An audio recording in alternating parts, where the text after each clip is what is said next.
বগুড়া সদরবাসীকে জামায়াত ইসলামী বগুড়া শহর শাখার পক্ষ থেকে আন্তরিক ধন্যবাদ, মোবারকবাদ জানাচ্ছি।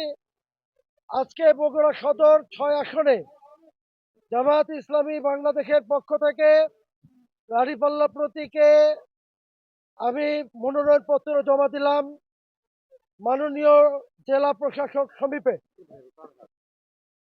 আমরা 7 সদস্যের একটা প্রতিনিধি সশরীরে এসে জমা দিয়ে আমরা এই অফিসের নিচে আপনাদের সামনে কথা বলছি।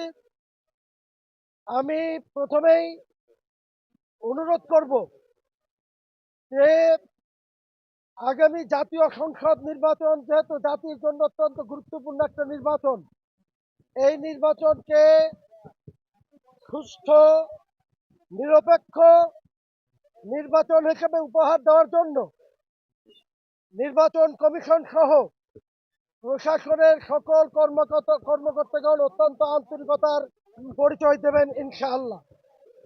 সেই সাথে সাথে এই বগুড়া সদর ৬ আসন একটি গুরুত্বপূর্ণ আসন, এখানে নির্বাচন করবেন আমার প্রতিদ্বন্দ্বী হিসাবে বাংলাদেশ জাতীয়তাবাদী দলের ভারপ্রাপ্ত চেয়ারম্যান জনাব তারেক রহমান।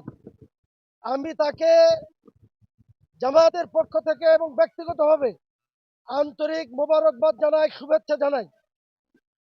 সেই সাথে সাথে আমি অনুরোধ করব বগুড়ায় নির্বাচনের সুষ্ঠু পরিবেশ সংরক্ষণের জন্য সকল প্রার্থী আন্তরিকতার সাথে চেষ্টা করবেন, পরিবেশকে সুন্দর রাখবেন, কর্মী জনশক্তিকে সুন্দর রাখবেন এবং আগামী নির্বাচন যাতে একটা সুষ্ঠু নিরপেক্ষ নির্বাচন হয় এই ব্যাপারে প্রশাসনকে সহযোগিতা করবেন।